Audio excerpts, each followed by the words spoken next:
Hello everyone and welcome back to Math Bolt Master আৰম্ভ কৰোঁ আমাৰ আজিৰ সেশনটো তো আজিৰ সেশনটো হ'ব আমাৰ এটা ফাইনেল সেশন তো আমি কৰিম এটা ইউনিট টেষ্ট আমাৰ ক্লাছ 7 ৰ chapter number 9 perimeter and area আমি চেপ্টাৰটো কমপ্লিট কৰিলো তো আজি আমি কি কৰিম এই চেপ্টাৰটোৰ ওপৰতে আমি আমাৰ ফাইনেল ইউনিট টেষ্টৰে সমাপ্ত কৰিম so let us begin Question number 1 A circle has a circumference of 615.44 What is the radius of the circle? Use 3.144 pi and enter your answer as a decimal. ঠিক আছে তো আমাক কৈছে যে circumference of a circle হৈছে 615.44 এতিয়া এই সাৰ্কেলটোৰ যদি ৰেডিয়াস আমি r বুলি লওঁ r বুলি মানি লওঁ তেনেহলে আমি জানো যে আমাৰ circumference of formula simply কি হয় 2 pi r হৈছে এই circumference of formula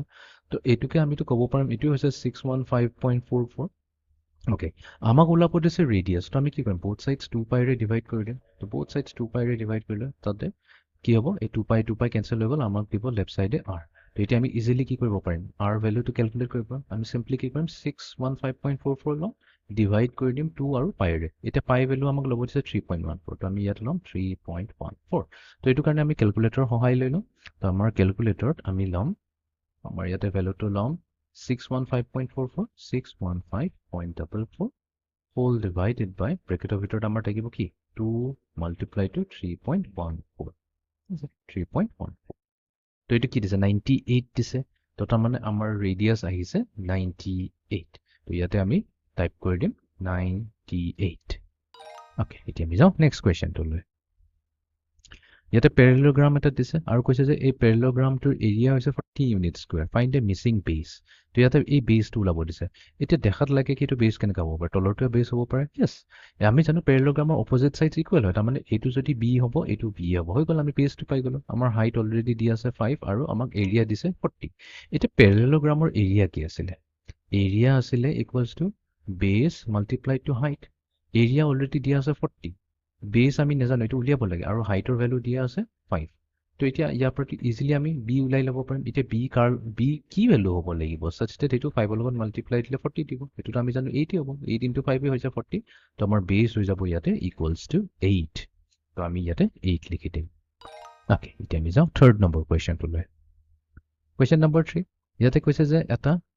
কি আছে ইয়াতে স্কয়াৰ এটা আছে এৰ স্কয়াৰৰ ভিতৰত আছে তো ৰেক্টেংগল বুলি কৈছে বাট এটা কথা মনত ৰাখিবা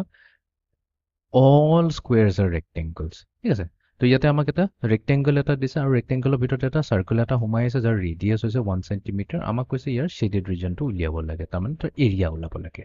তো আমি ডাঙৰটোৰ এৰিয়া উলাই লওঁ ডাঙৰটো হৈছে আমাৰ কি ৰেক্টেংগল এৰিয়া অফ ৰেক্টেংগল কি হৈ যাব 3 cm into 3 cm তো এইটোই দিব আমাক 9 cm স্কয়াৰ তো আমি পাই গলো ৰেক্টেংগলটোৰ এৰিয়া নেক্সট আমি কি কৰিম এৰিয়া অফ সাৰ্কেল উলাই লম তো সাৰ্কেলৰ ফৰ্মুলা কি আছিল পাই r স্কয়াৰ এতিয়া r ৰ ভ্যালুটো তো দিয়ে আছে 1 cm তো ইয়াতে আমি 1 সাবস্টিটিউট কৰিলে r ৰ জায়গাত তো আমি কি পাই যাম পাই cm স্কয়াৰ আমাক কিন্তু এটো নালাগে আমাক এবোৰ সোধা নাই আমাক সুধিছে এই শেডেড ৰিজন এইখিনি শেড কৰা আছে এই ৰিজনটো খালি এটোহে লাগে সাৰ্কেলৰ বাহিৰত আৰু ৰেক্টেংগলৰ ভিতৰত তো আমি কম যে এই শেডেড ৰিজনটোৰ এৰিয়া হ'ব আমি কি কৰিম এৰিয়া অফ ৰেক্টেংগল লম বিকজ এটা সবতকৈ ডাঙৰ এৰিয়া আৰু তাৰ পৰা আমি মাইনাস কৰি দিম সাৰ্কুলাৰ এৰিয়াটো তো আমি কি কৰিব লাগিব 9 মাইনাস পাই কৰিব লাগিব ওকে এটা নিয়াৰেষ্ট 100 কৈছে তো এটা একেবাৰে সিম্পল প্ৰবলেম তো 9ক আমি লিখিলো 9.00 আৰু পাই জায়গাত আমি লিখিলো 3.14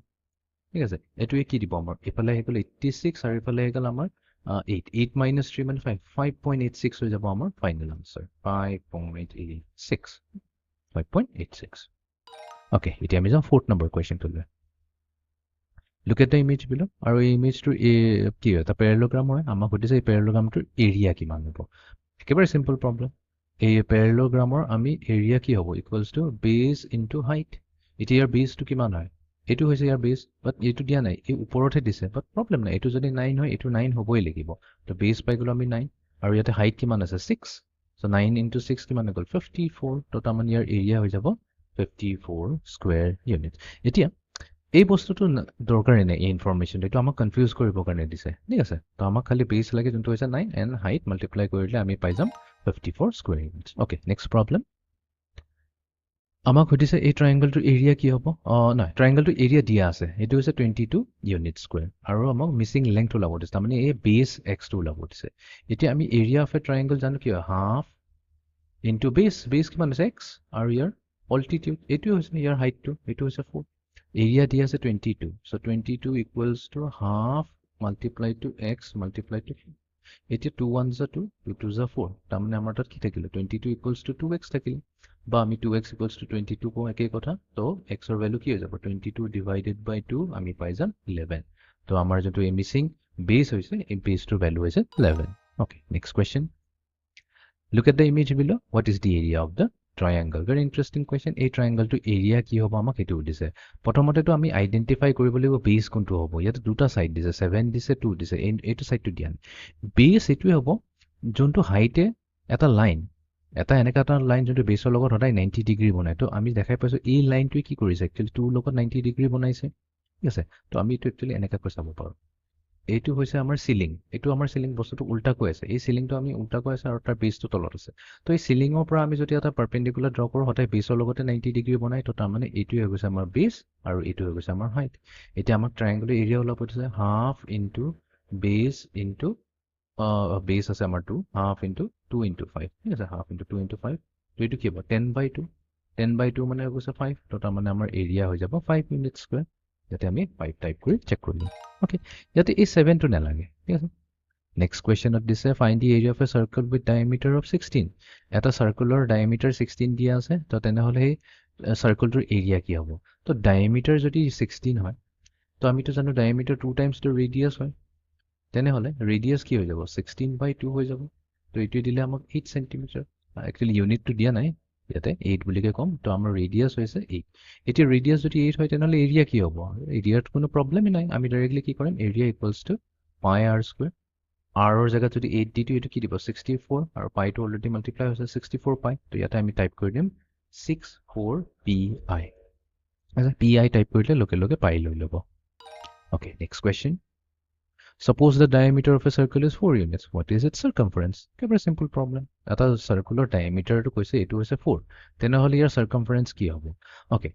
Ami jano diameter ki hoise just now ami kolo 2 times the radius. To d jagah to ami 2r likhiboi paru. D equals to 2r. To 2r hoise equals to 4. Etia amak circumference lage. Ami jano circumference of formula ki hoy 2 pi r. So etia both sides jodi ami pi re multiply koridu. দুইটা সাইডৰ যদি আমি পাইৰে multiply কৰি দিও তেনে হলে আমি কি পাম এটো হৈ যাব 2 পাই r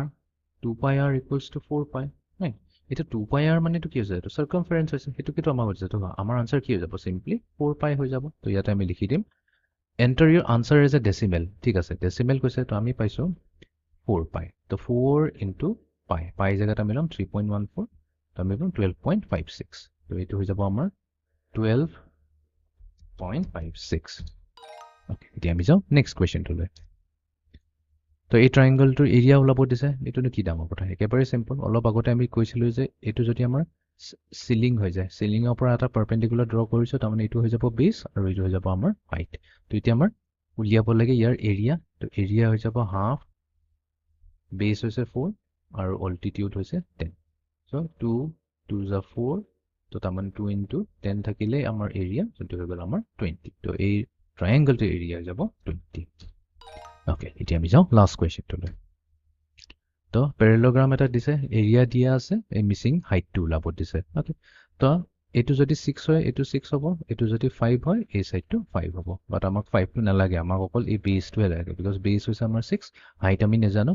এৰিয়া আমি জানো এৰিয়া দিয়া আছে 24 right area hoise ki area hoise base into height hoise area etu is 24 base value to hoise 6 6 into height equals to 24 but amak height he uliabo dise height ho jabo 24 divided by 6 to 24 6 er divide korle ami ki pam 4 pam to tar mane amar ei parallelogram tur height ho jabo 4 okay to etu asile amar azir final unit test to unit test ot ame gutte khini prothom par cover korilu ami ki asile parallelogram or kotha patilo আমি parallelogram কথা পাতলি area of parallelogram then আমি area of triangle উলালো then area of circle উলালো তাৰ পিছত পেৰিমিটাৰৰ কথা যদি আহিছে সাৰ্কামফাৰেন্সৰ কথা উলালো তাৰ পিছত আমাৰ প্যাৰালেলোগ্ৰামৰ এৰিয়া দিয়া থাকিব আৰু এটা লেংথ দিয়া থাকিব তাৰ পিছত তাৰ আমি হাইট উলিয়াইছিলো বা তাৰ বেসটো উলাইছিলো ঠিক তেনেকা সেম কেছটো আমি ট্ৰায়াঙ্গলৰ কেছটো কৰিছিলো তাৰ এৰিয়া দিয়া থাকিছিলে তো দুইটা বেস বা অল্টিটিউডৰ জায়গা কোনবা এটা মিসিং হৈ আছিল আৰু আনটো দিয়া আছিল তো এনেকৈ আমি সিম্পলি ক্যালকুলেট কৰি লব পাৰো তো এটো আছিল আমাৰ আজিৰ ফাইনাল ইউনিট টেষ্টটো তো এই আজিৰ সেশনটো এখানতে সমাপ্ত কৰিলো থ্যাংক ইউ